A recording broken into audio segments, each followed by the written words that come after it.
I caught my wife cheating under our roof. Her phone exposed it all, and I plotted cold revenge. I never thought I would be the kind of man who found himself staring at a screen, watching his world collapse in real time. But here I was, gripping her phone like it was a loaded tool. My pulse hammered in my ears, the weight of the moment pressed down on my chest, suffocating and inescapable. The betrayal wasn't just in the words I read. It was in the ease with which they were exchanged, the casual flirtation, the teasing, the clear, deliberate crossing of lines that should never have been crossed. Yet, it didn't start here. No, this wasn't the beginning of the end. The seeds had been planted long before I ever picked up her phone, perhaps a year ago, maybe more. I felt the shift, a subtle distance growing between us, creeping into our bed, our conversations, our silences. At first, I chalked it up to routine, life, responsibilities, exhaustion. We had fallen into the comfortable rhythm of marriage, but somewhere along the way, we had stopped reaching for each other. I noticed it in small things, the way she'd brush off my touch absent-mindedly, how she no longer lit up when I walked through the door. I ignored it, thinking it was just a phase. Phases pass, after all. But looking back, I should have seen it for what it was, the beginning of something unraveling.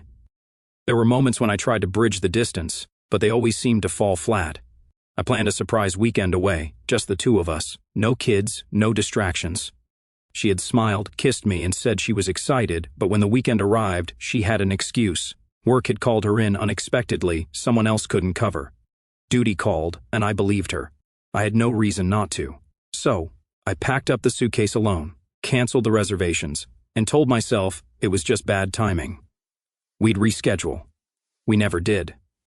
Then came the late nights, the shift changes, the extra hours. I wanted to believe she was just dedicated to her job, that her exhaustion was genuine. But something inside me whispered otherwise, a nagging, quiet voice that I kept pushing down, convincing myself it was just paranoia. She would come home, collapse onto the couch, and scroll through her phone while I handled dinner, baths, and bedtime stories. I didn't mind. I loved being a dad. But there was an absence in her presence that I couldn't ignore. I even asked once, half joking, trying to gauge her reaction, "You seeing someone else?" I had laughed, nudging her playfully. She had rolled her eyes, swatted at me, and said, "Don't be ridiculous." And I had let it go because that was the kind of man I was. I trusted her. I loved her. And love, I thought, should be enough. But love doesn't stop someone from looking elsewhere when they start feeling invisible. Now, sitting here staring at the messages that confirmed every fear I had buried, I realized the truth. This wasn't a sudden betrayal. It was a slow fade, a gradual erosion of what we once were. And I had been too blind to stop it, too trusting to question it, too much in love to see that I was losing her before she was ever gone. "Brian, you should come over tonight," the message read. "Selena, you already know I can't," she replied. "And why not?" "My husband would notice I'm gone." "Then come up with a reason. Why risk it? For what? For the best night of your life. You're ridiculously sure of yourself. I think you're stalling. There's only one way to prove me wrong." Reading those messages felt like a punch straight to the gut. No words could capture the overwhelming rush of betrayal, fury, and heartbreak flooding through me. My hands trembled as I clutched my wife's phone. My breath shallow, vision swimming. I hadn't even realized I was crying until teardrops splattered across the screen. I sat there motionless, my mind spiraling. I have no idea how long I stayed frozen, trapped in memories of our life together, our wedding day, the birth of our daughters, every milestone we'd shared. The highlights of our love story now felt like cruel reminders of what I was losing. Then the sound of the shower turning off jolted me back to the present. Behind that door, she was drying off, completely unaware that her world was about to collapse. Normally, the thought of her fresh out of the shower, wrapped in nothing but steam, would stir something deep inside me. But now, desire was the furthest thing from my mind. All I felt was the raw, searing pain of betrayal. I had maybe 5 minutes to gather myself before she walked out. The night had started out like any other. I got home around 5:30. Selena wasn't back yet, not unusual since her shifts at the hospital often ran late. I grabbed a soda from the fridge and wandered into the living room, where my 15-year-old niece, Chelsea, lounged on the couch, flipping through channels while chatting on the phone. She had that typical teenage attitude, but was a good kid. No trouble, no drama. The moment she spotted me, her voice dropped, and she hurriedly ended the call. I smirked. "Top secret teenage business, huh, Chelsea? Where are the girls?" Before she could answer, a loud thud upstairs was followed by the frantic sound of small feet pattering down the hallway. A blur of motion later, and I was nearly tackled. "Daddy!" Gabrielle shrieked as she launched herself into my arms, trusting I'd catch her like always. "I did," she giggled, kissing my cheek and wrapping her little arms tightly around my neck. And right on cue, she said what she always did when I walked through the door: "I'm hungry." Cassandra, my eldest, approached more quietly, slipping her small arms around my legs in a gentle hug. "Hi, Daddy," she murmured. She wasn't as boisterous as Gabby, but I knew she missed me just as much. Two completely different personalities, yet so deeply connected. I handed Chelsea some cash for babysitting. "Later, Uncle Tony," she said, pressing a quick kiss to my cheek before heading out. I wasn't in the mood to cook, so I ordered pizza. The girls devoured it and disappeared into their rooms, leaving me alone to unwind. Selena came home right at 7 o'clock, like clockwork. She greeted me with a kiss, kicked off her shoes, and curled up beside me on the couch. I set my laptop aside, pulled her feet into my lap, and massaged them while we talked about our days. It all felt so normal, until it wasn't. After tucking the girls into bed, Selena went to take a shower. I was lying in bed, absent-mindedly scrolling through my phone, when hers buzzed on the nightstand. Without thinking, I reached for it, expecting to see a text from her sister or a friend. What I saw instead made my stomach drop. A photo of a man and the message that came with it: "Here's what you've been missing." My pulse pounded in my ears as I clicked into the conversation. The name at the top of the screen, Brian. I scrolled up, my breath catching in my throat. The messages I'd read earlier were just from today, exchanged while she was on her way home, and they were only the tip of the iceberg. 200 messages. She and Brian had maxed out her inbox in just 1 week. This wasn't some innocent flirtation. This was something real. One message from 2 days ago made my stomach churn. "Watching you leave the cafe was torture," Brian wrote. "I know. I saw it," Selena replied. "Did you really catch that? Of course, you can't hide something that obvious, but you can, Selena. You're terrible." My grip on the phone tightened, knuckles turning white. I had minutes, just minutes, before she stepped out of that bathroom. Then the door creaked open. Selena emerged, steam swirling around her, looking like something out of a dream, like none of this was real. She was wearing one of my t-shirts, barely covering the cotton underwear underneath. And for a split second, just one fleeting moment, I forgot. I forgot about the messages, the lies, the betrayal. Then I met her eyes. Her smile faltered. Her gaze flickered from my face to the phone in my hand, and in an instant, she knew. She didn't say a word. Neither did I. The silence between us stretched, thick and suffocating. I finally broke it, my voice eerily calm. "Selena, who the hell is Brian?" Her lips parted, trembling. "He's just a guy from work." "Why?" Why? Did she really just ask why? Like I'd stumbled upon some innocent conversation about patient schedules and lunch breaks. Rage surged inside me, not just at her betrayal, but at the sheer insult to my intelligence. "What the hell do you think?" "Why, Selena?" My voice was level, but the storm underneath it raged. She hesitated. "He's no one important, just a nurse I work with." But her expression said it all. Guilt, fear, desperation. A bitter laugh escaped me. "No one important," I echoed, the words like acid on my tongue. I stood up, pacing, still clutching her phone. "No one important," I repeated, as if saying it enough times might make it true. But it wasn't, and we both knew it. With every step I took, fury climbed higher, burning hot, turning my stomach. Before I even realized what I was doing, I hurled her phone with all the strength I had. I didn't aim for her, at least not intentionally. The device shattered against the wall, splitting into 3 pieces. She flinched, staring at the wreckage before looking back at me. And for the first time in our marriage, I saw something new in her eyes: fear. She took a hesitant step back, raising her hands as if I was some kind of threat. Her voice wavered. "Baby, you need to calm down. Calm down, Tony. We need to talk before you do something we'll both regret." I clenched my fists, breathing hard, barely holding back the storm inside me. "Then start talking, Selena. Stop lying. Who is Brian?" His name came out as a snarl. She recoiled, tears spilling over. I didn't comfort her. I didn't care if she was afraid of me now. She was a hell of a lot smarter than when she was texting him. "I'm telling the truth," she stammered. "He's a nurse. He works with me on my floor. Convenient." This time she left out the no one important part. I sat on the edge of the bed, gripping my knees, struggling to keep my breathing steady. My hands were shaking. Rage coursed through my veins like fire.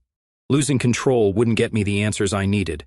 I forced myself to take a slow, deep breath, pressing my fingers against the bridge of my nose, fighting back the overwhelming urge to smash something into pieces. "Are you sleeping with him?" Her sobs stopped abruptly. She lifted her head, eyes wide, panic-stricken. "Oh my God, no. Absolutely not." The words burst out of her, dripping with offense, as if the mere suggestion was disgusting. She even had the nerve to glare at me as though I were the one crossing a line. I studied her reaction. It was immediate, unfiltered, no hesitation. I wanted to believe her. Hell, I needed to believe her, but then I remembered that text. There's only one way to find out. That meant they hadn't gone all the way yet, but that didn't mean she was off the hook. Then explain what I just read. For a split second, guilt flickered across her face. She swallowed hard. "Brian and I, we just joke around sometimes. It makes the night shift go by faster." She hesitated, clearly trying to find the right words. "It's nothing serious." Her voice trailed off, and in that moment she realized too late that she had just confirmed exactly what he had been hinting at. "Innocent flirting," I scoffed. "Then tell me why the hell he was inviting you over for the best sex of your life." The second those words left my mouth, another sickening thought hit me like a freight train. I turned to her, my stomach churning. "Are you talking to him about us? About me? Are you sitting there laughing with him, swapping details about our bed life?" Her face crumpled in horror. She lunged forward, grabbing my hands in desperation. "Baby, no, no. I would never do that. You have to believe me." She pressed my hand to her tear-streaked cheek, kissing it frantically. "Tony, I'm so sorry." I yanked my hand away. She recoiled like I had slapped her. 15 minutes ago, I would have done anything to take away her pain. Now it felt like well-deserved punishment. "You really think texting another man about his junk is respecting me?" My voice was sharp, cold. "You already disrespected me, Selena." I got up and started pacing, my mind racing. "Why does he think sleeping with him would be the best sex of your life?" She hesitated. "It was a joke, Tony. We were just messing around. He knows that." I stopped mid-step. Was she really that naive? This woman, my wife, the smartest person I knew, thought this was an acceptable excuse. I turned so suddenly she flinched, as if she thought I was coming toward her, but I wasn't. I brushed past her and picked up the broken remains of her phone. The battery had just popped out. Good. I needed this damn thing to turn on. She stood there in silence, watching me reassemble it, her breath unsteady. I ignored her. I didn't care about her tears. I cared about one thing, proof. The phone powered back up. I pulled up the last message, the one that started it all. I turned the screen toward her. "If it's all so harmless, then why is he sending you a picture of his junk?" Her eyes locked on the screen. She gasped, her hand flying to her mouth, fresh tears spilling over. She didn't take the phone. Instead, she squeezed her eyes shut and slapped it out of my hands. "I don't want to see that. Get it away from me," she shrieked before bolting out of the room. I sank onto the bed. She hadn't slept with him, that much, I believed. But it didn't make me feel any better. This wasn't just mindless banter. This was foreplay, a dangerous flirtation between two people who knew exactly what they were doing. And she had entertained it. She had considered it. And then he escalated it. He sent the picture. What if I hadn't found it? Would she have reacted the same way? Would she have been disgusted or intrigued? Would she have sent something back? She never came upstairs that night, and I never went downstairs to find her. I just lay there, staring at the ceiling, too drained to do anything except wonder. The blaring alarm yanked me out of sleep. I groaned, slamming the off button with more force than necessary. My head throbbed, my body sluggish. For a fleeting moment, I was stuck in that hazy morning fog where something feels wrong, but you can't quite place why. Then the chill hit me. I shivered, confused, until I glanced around and realized two things. First, I had never gotten under the covers last night. Second, Selena had never come to bed. That realization snapped me fully awake. It wasn't unusual for her to be gone in the mornings. Hospital shifts were unpredictable. But what was unusual was the untouched side of the bed. No wrinkles, no lingering warmth, like she had never intended to come back. And just like that, last night came rushing back. The messages, the photo, the way she slapped the phone from my hands and ran. A wave of nausea rolled through me. My stomach was empty, but that didn't stop me from doubling over, trying to breathe through it. But the morning routine wouldn't wait. For years it had been the same. I always woke the girls 10 minutes early, not because they needed to be, but because it made mornings smoother. If they felt like they had extra time, they got up without a fight. Otherwise, it was a battle to get them out of bed. Once they were dressed, we'd head downstairs. Breakfast was always simple, cereal for them, coffee for me, and as always, Selena had made a full pot knowing I'd need it. Everything ran like clockwork. Except today, everything fell apart because today my wife wasn't just leaving early for work, she was avoiding me. Halfway through breakfast, I felt it, the first shock. Selena was sitting at the kitchen table, nursing a cup of coffee. We all froze. She never sat with us in the mornings, even on her days off. She stayed upstairs either sleeping in or scrolling through her phone. Seeing her here, waiting for us, was like a silent confession. This morning was different. Then came the second shock. Her face was pale, blotchy. Her eyes were red and swollen. Her hair was a tangled mess. She looked like she hadn't slept. Cassie hesitated. Mommy. The way she said it, soft, almost hesitant, proved the girls could sense something was wrong. Selena forced a smile, opening her arms. Good morning, baby. But her voice cracked, the effort painfully obvious. Cassie hesitated, then stepped into her hug. Mommy's not feeling well today, Selena murmured, gently stroking her hair, but her eyes locked onto mine when she said it, the double meaning clear. The girls, however, accepted the lie. They wanted normal, so they convinced themselves they had it. The morning passed in near silence. Selena kept sneaking glances at me, searching my face for something. I ignored her. At least I tried to, because looking at her reminded me of two things, how much I loved her and how much I hated her. The screech of the school bus gave me my escape. Bye, Daddy. Bye, Mommy. The girls ran out the door, and just like that, we were alone. I busied myself with the dishes, my mind already on work. I'm heading out, I muttered. Selena set her coffee down. I already called in for you. I froze mid-step. What did you just say? I called Tom and let him know you wouldn't be coming in today, she said matter-of-factly, taking a slow sip of her coffee. Told him you were sick, fever, throwing up all night. He said to take it easy and to check in if you need more time off. My jaw clenched, my fists tightened at my sides. And why the hell would you do that? The moment the words left my mouth, I already knew the answer. She didn't flinch, didn't waver, just held my gaze, steady and unreadable. Because we need to talk, Tony. I let out a harsh breath, dragging a hand down my face. How the hell did we get to this point? Damn it, Brian. Did you really have the audacity to send my wife a picture of your junk? I suppose I should start by explaining how things led to this moment. I'm 55, with a toned, athletic build, a lifestyle I've maintained since high school. My weight? That's a secret I'll never share, but I've always taken good care of my body. I have deep brown hair, green eyes, and a naturally sun-kissed olive complexion. My figure is well-proportioned. A modest bust, a narrow waist, defined curves, and strong, sculpted legs. And yes, my backside is round and firm, nothing exaggerated, but just enough to turn heads. Back in high school, I played almost every sport that was available to girls.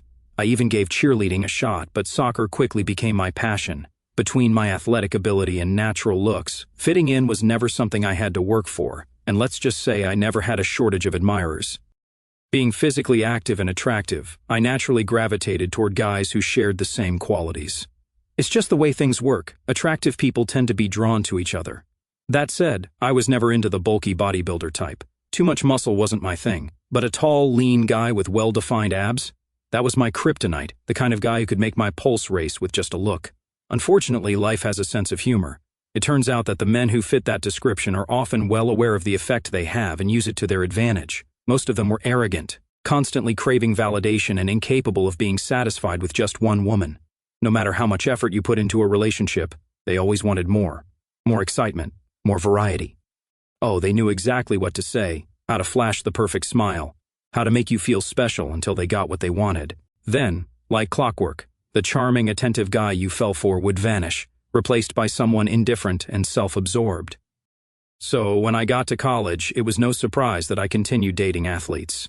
If you weren't involved in sports, I wasn't interested. It didn't take long to see the pattern. Every impressive touchdown, every flawless dunk came with an ego to match. I spent my college years dating one cocky player after another, each convinced he was some kind of gift to humankind. After enough heartbreaks, I finally decided I was done chasing the bad boy stereotype and started looking for someone more grounded. I even experimented a little. Once, in a drunken game of truth or dare, I kissed a girl just to see if there was any spark. Spoiler alert, there wasn't. That little moment of curiosity only reinforced what I already knew. I was 100% into men. By my senior year, I had completely checked out of the dating scene. My priorities shifted. I was focused on my studies, determined to graduate with honors. become a registered nurse, and establish a professional network that would help me land a job right out of college. That became my sole mission. Then fate threw me a curveball in the form of a blind date.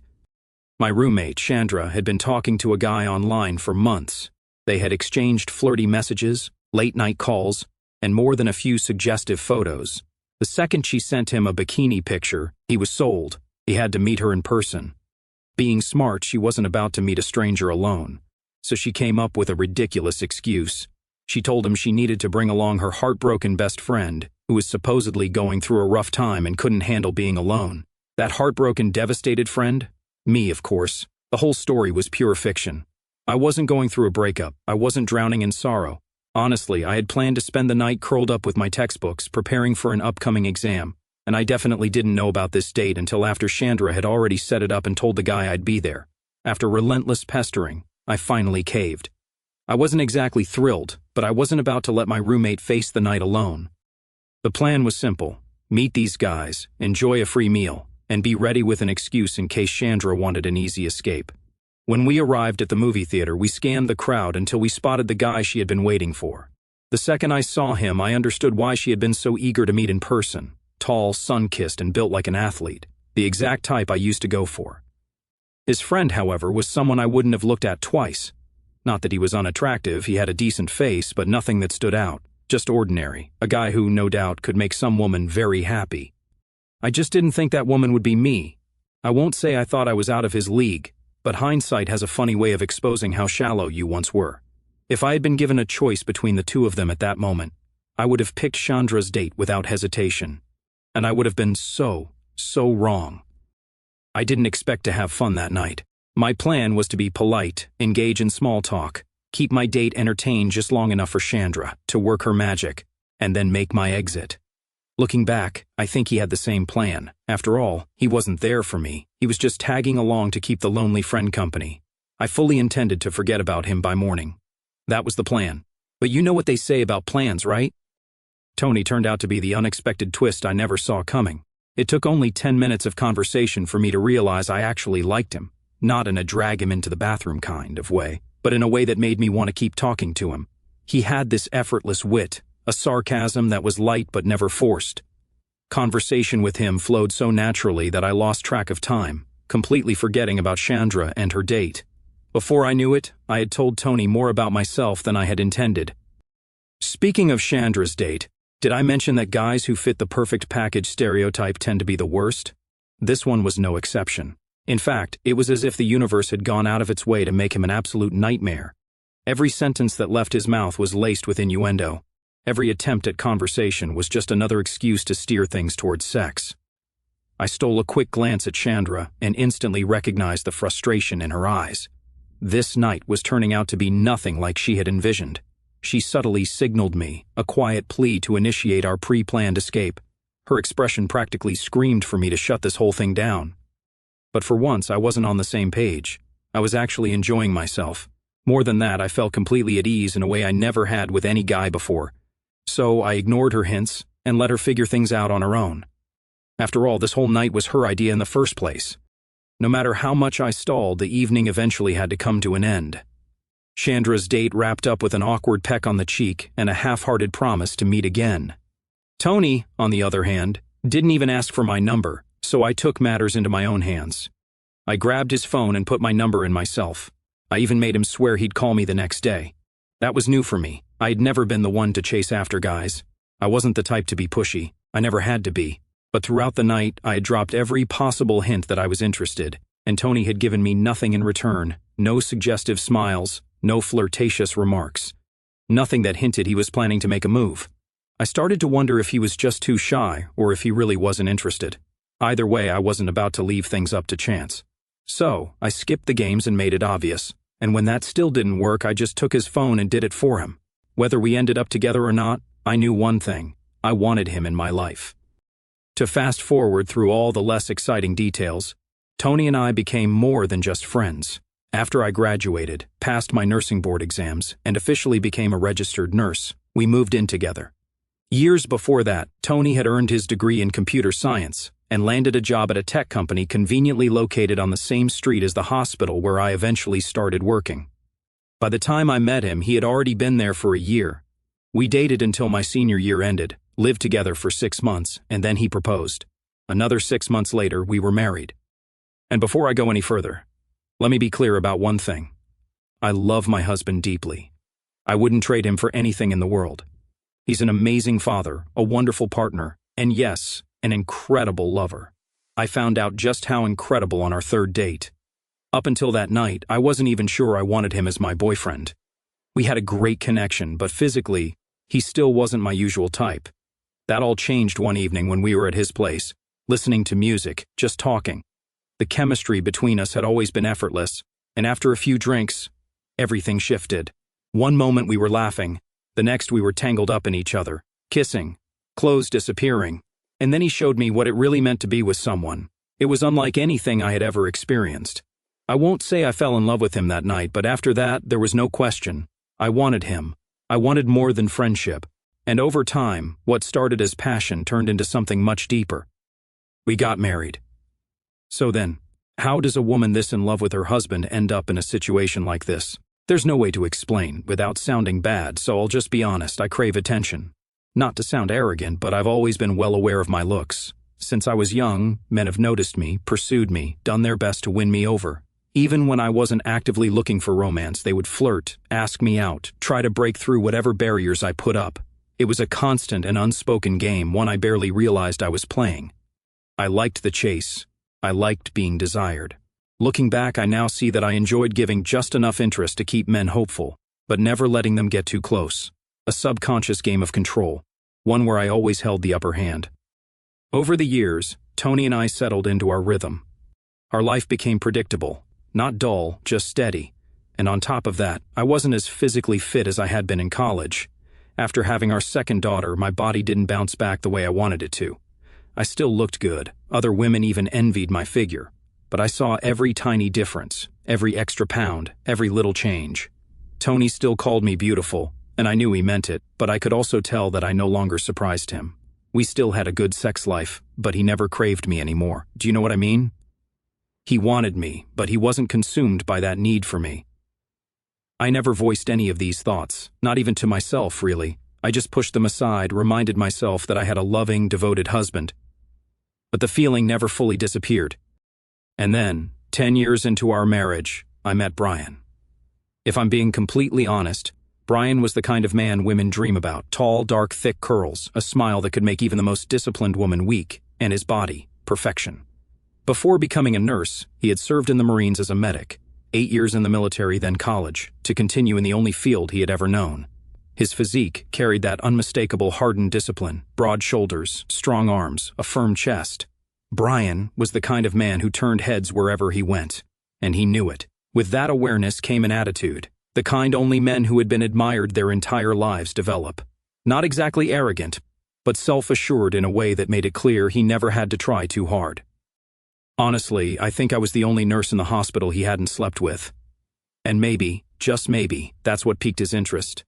One of my colleagues, Wilma, had an obsession with Brian that was downright humiliating to watch. Honestly, if he had asked, she probably would have jumped into his lap right in the middle of a patient room without a second thought, even in front of her husband. Every time he entered the room, she got that dreamy, starstruck expression, like a teenager crushing on a celebrity. I won't pretend I didn't notice his looks. Of course I did. But that was as far as it went. So, I know what you're thinking. Why would a woman who genuinely loves her husband risk everything just to engage in some flirty, suggestive conversation with a cocky, self-absorbed man she had no real interest in? The answer is simple. It fed my ego. The moment Brian started throwing compliments my way, I immediately understood what was happening. I had played this game before. I knew exactly what his words meant and, more importantly, what they didn't mean. At first, it was harmless. It reminded me of how I used to feel in college, desirable, confident, full of life. It reignited a part of me I hadn't realized I missed. I wasn't searching for an affair. I never planned to sleep with him. It was just fun. I enjoyed the attention, the chase, the way he always found an excuse to talk to me. I loved knowing he noticed me, that he wanted me. Yes, I loved Tony, but I also loved feeling attractive. So, I played along. I toyed with Brian, never giving in, but never completely shutting him down. I made him believe there was a possibility, if only he was persistent enough. And he kept coming back for more. Our exchanges became bolder, the lines we danced on thinner. He tested limits, pushed the boundaries, always seeing how far he could go. And every time he crossed the line, I pulled back just enough, but I never shut the door entirely. I always left a crack open, just enough for him to keep hoping. His attention was a thrill, and I indulged in it. Even though I knew exactly what he was after, I didn't stop it. I flirted right back. I didn't realize just how far things had gone until Tony confronted me with Brian's latest message. Damn, why did Brian send that picture? What made him think it was okay? The answer was obvious, because he's an arrogant, entitled prick. Looking back, I should have seen this coming. I started this game knowing exactly who I was dealing with, but I had teased him for so long, kept him chasing for so long, that he finally decided to up the ante. I never expected it to escalate like this, but now here I am. And now I have 3 very real problems. First, convincing Tony that he is and always will be the love of my life. Second, making him understand that I never intended to cross the line with Brian or with anyone else. And third, figuring out how to stop Tony from walking out that door and out of my life forever. We sat across from each other at the kitchen table, the silence stretching between us like an unbridgeable gap. The only sound was the faint ticking of the living room clock. We weren't even 3 feet apart, but it felt like we existed in separate worlds. She wouldn't look at me, and I refused to acknowledge her presence. I could feel her eyes flickering toward me, trying to gauge my mood, searching for some indication of where I stood. The truth? I was doing the exact same thing. We were like 2 fighters circling each other in the ring, each waiting for the other to make the first move. No one wanted to throw the first punch. No one wanted to be the one who escalated. But in the end, she was the first to speak. And if this had been a fight, her words would have landed like an unexpected uppercut. "You scared me last night," she whispered. My grip on my coffee mug tightened. "I mean it, Tony," she continued. "I've never seen you that angry before. When you threw my phone at me, I honestly thought you were going to slap me. I've never been so afraid." She sniffed, rubbing her nose against the sleeve of the oversized t-shirt she was wearing. "I couldn't even sleep in our bed," she admitted, her voice barely audible.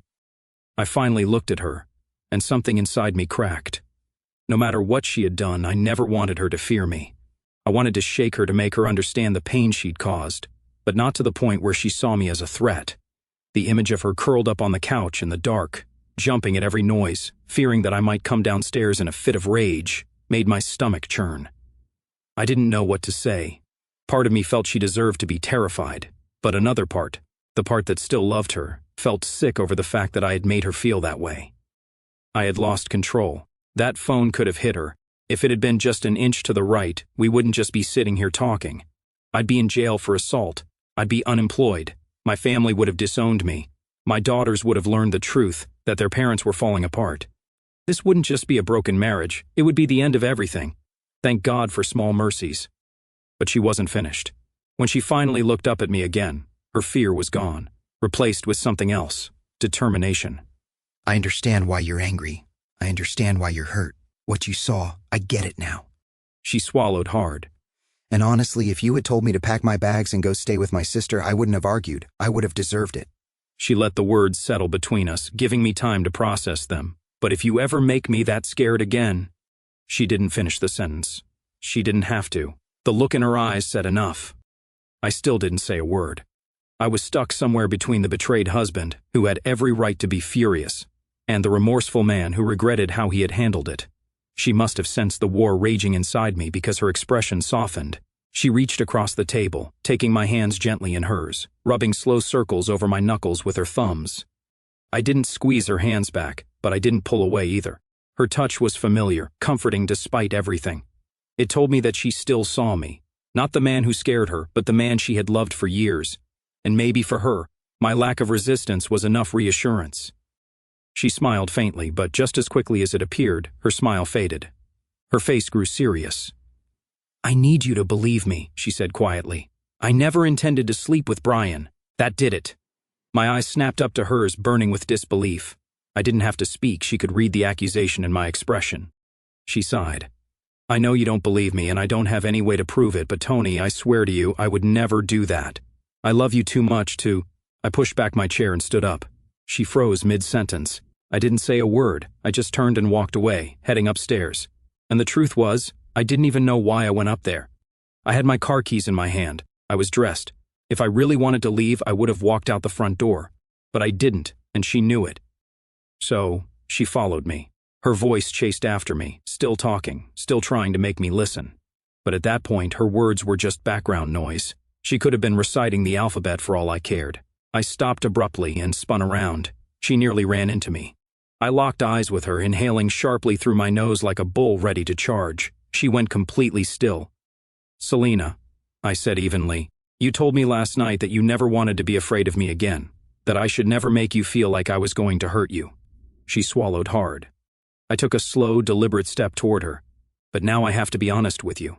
My voice dropped to a whisper, controlled but deadly. "I keep imagining wrapping my hands around your throat just to shut your lying mouth." She gasped softly, her lips parting. "And if you don't want me to actually make you regret that little warning you gave me downstairs," I exhaled sharply, "then you better give me some damn time to figure out how to talk to you without making my daughters grow up without a father." Her breath hitched. I wasn't sure if she was more scared of my words or the look in my eyes.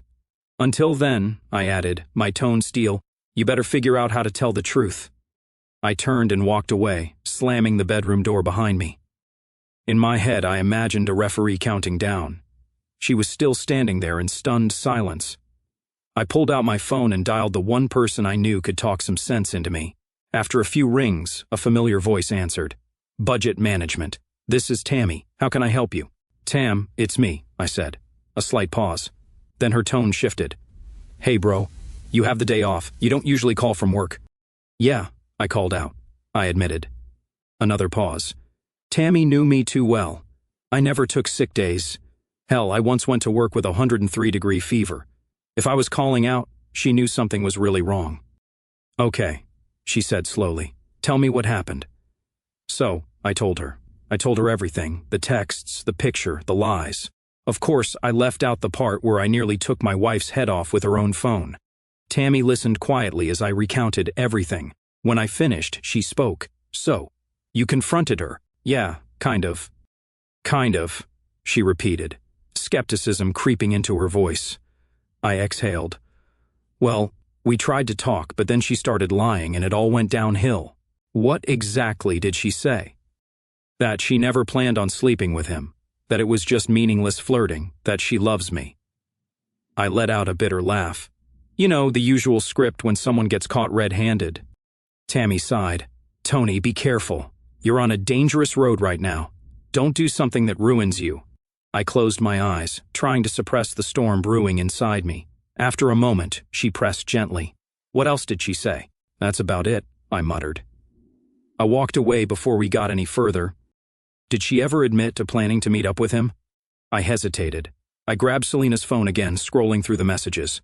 No, there wasn't a single text where she explicitly agreed to go to his house. But come on, just because I hadn't seen the fire didn't mean it wasn't there. I'd seen enough smoke, and I damn sure felt the heat.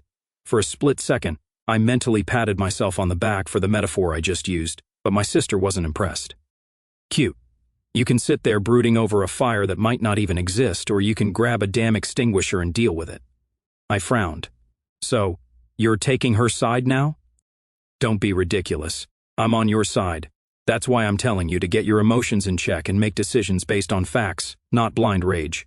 You don't want to make this mess any worse than it already is. My advice? Pull yourself together and talk to her. Get all the details before deciding what to do next." She paused for a moment before adding, "If you want to stay the one who's been wronged in this, you have to be smart. If you let your anger take control and do something you'll regret, she suddenly gets to play the victim. And just like that, you're the bad guy. Don't let that happen." Damn it, she was right. That's why I always called her my older sister, my own personal Yoda. We talked for another 10 minutes, and by the time we hung up, I knew exactly what I needed to do. If I ever wanted to move forward, I had to hear the full truth. That meant sitting down, shutting up, and listening, even if every word she spoke would make me sick. With that in mind, I headed downstairs. The moment I reached the bottom step, I heard quiet sniffling coming from the living room. When I stepped inside, I found Selena curled up on the couch, surrounded by crumpled tissues. My chest tightened, but I forced my expression to stay neutral. I needed to keep my emotions out of this. I sat across from her, taking a steadying breath. The second I did, she straightened up, her swollen eyes watching me anxiously. She said nothing, just waited. I need to understand everything, Selena, I said, my tone controlled. That means no sugarcoating, no excuses, just the truth, no matter how ugly it is. She nodded immediately. I took that as a good sign. I started with the obvious. If you never intended to sleep with him, why send messages like that? She sighed, wiping her nose with a tissue. Because I like teasing him. Brutal honesty, unexpected but refreshing. He's arrogant, she continued. Walks around the hospital acting like every woman wants him. It was fun messing with him. He's so confident, so sure of himself. It was amusing to pull his strings. It sounded believable, but I wasn't convinced yet. I pressed forward. Are you attracted to him? She hesitated. That tiny pause felt like a knife twisting in my gut. Then she answered, physically, yes, he's good looking, but that's not enough for me to want to sleep with him. Not exactly what I wanted to hear, but nothing I didn't already suspect. If she wasn't at least somewhat attracted to him, none of this would have happened in the first place. So let me get this straight. You think he's attractive. You enjoy flirting with him. You send him sexual messages, but you never had any real interest in going further. I leaned in. Because I've got to be honest, Selena, that explanation has some serious gaps. Anger simmered in my chest, but I forced myself to stay composed. She swallowed hard, then nodded. I admit it. I liked flirting with Brian, but not because I wanted to do anything with him.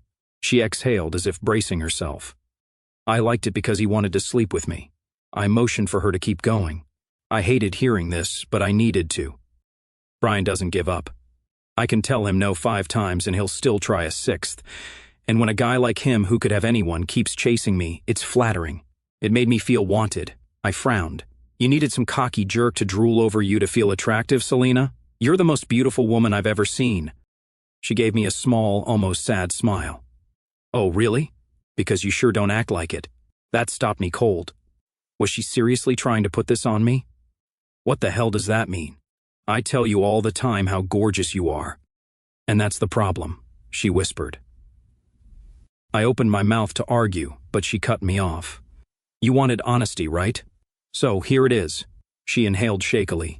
Yeah, you tell me I'm beautiful every day, but I don't feel it anymore. It's just something you say now, like a reflex. You don't make me feel desirable, not like you used to. My anger faded as I really looked at her. She wasn't blaming me. She wasn't deflecting.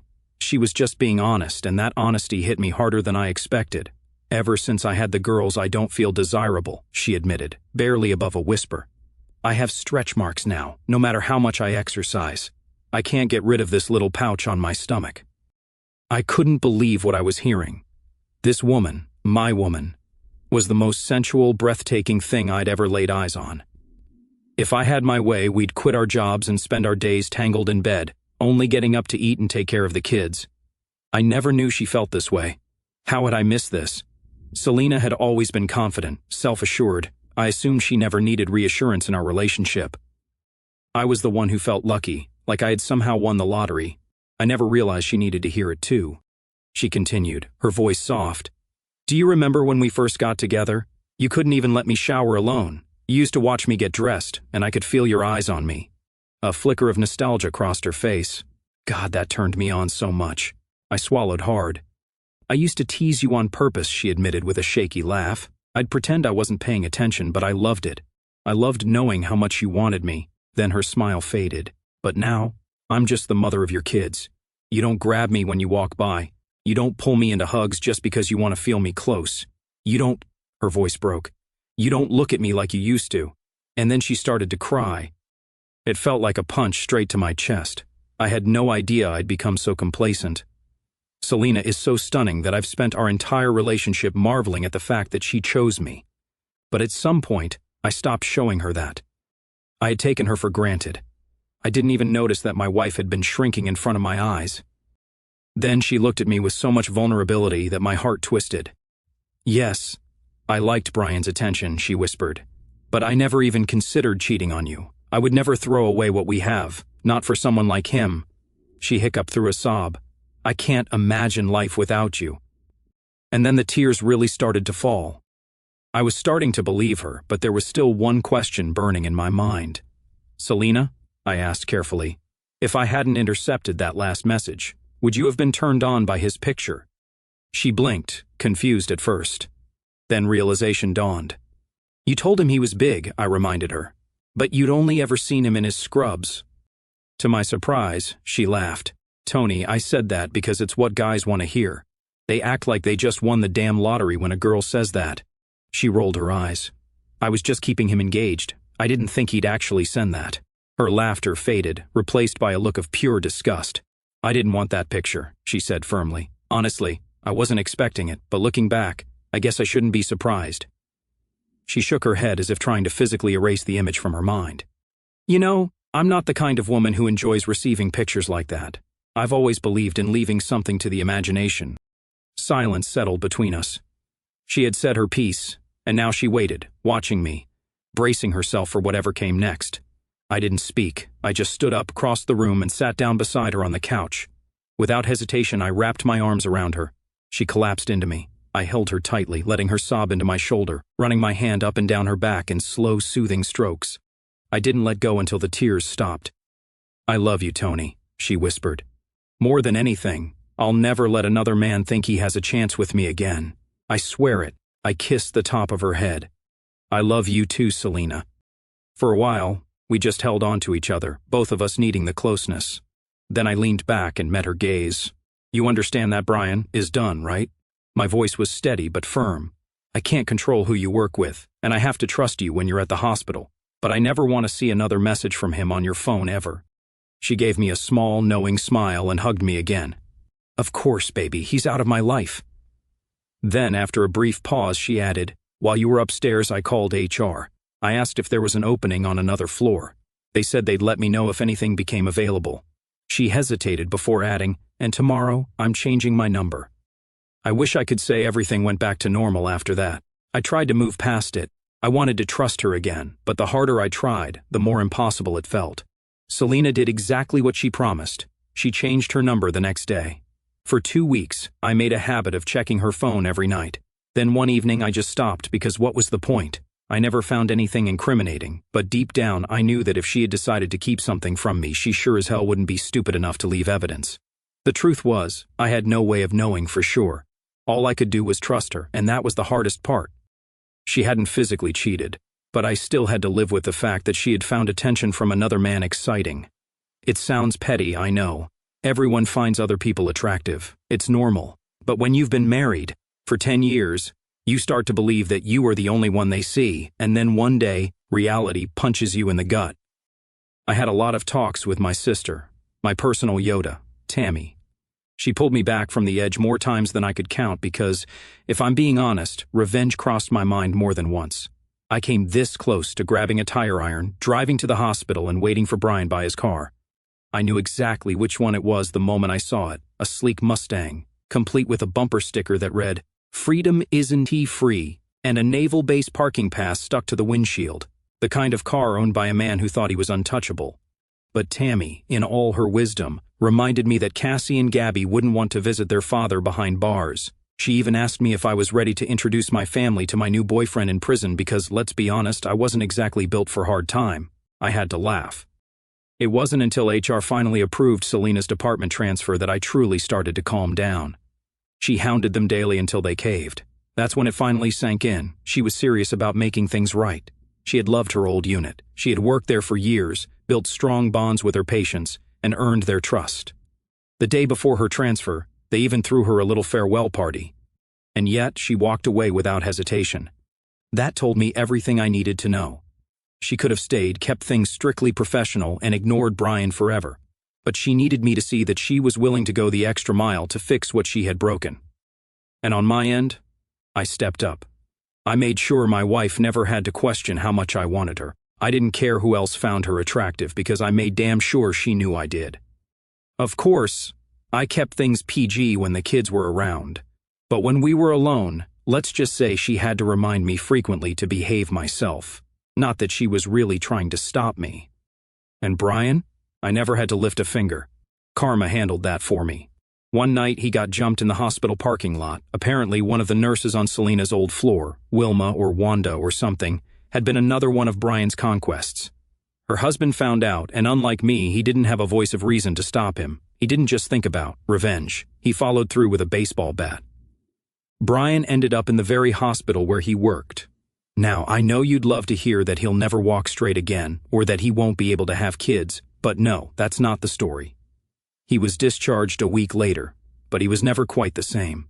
And Wilma's husband? Arrested, locked up. I don't know for how long, but I do know one thing. I was grateful that Tammy had talked me down before I made the same mistake. I just hoped the guy wouldn't end up being someone's new best friend in there. My phone buzzed with a message, then a call. I answered, smiling as soon as I heard her voice. "Hey, handsome," she purred. "Hey yourself," I replied. Her tone turned playful. "What are you wearing?" "Scrubs and a lab coat." "Damn, that's hot. Send me a picture." I chuckled. "I thought you liked a little mystery." "Usually, yeah, but I already know what's under that lab coat." A moment later, my phone dinged with a message. "Wow," she teased. "I can't believe you actually sent it. Now I'm officially distracted," she added. "And when I get home, once the girls are asleep, you're going to have all of my attention." I smirked. "You better have eaten breakfast this morning, babe. You're going to need the stamina. I want you to wear that pink lingerie tonight." She groaned. "Tony, that thing hasn't fit me since I had Gabby." "That's exactly why I want you to wear it," I teased. "Tony, you're terrible.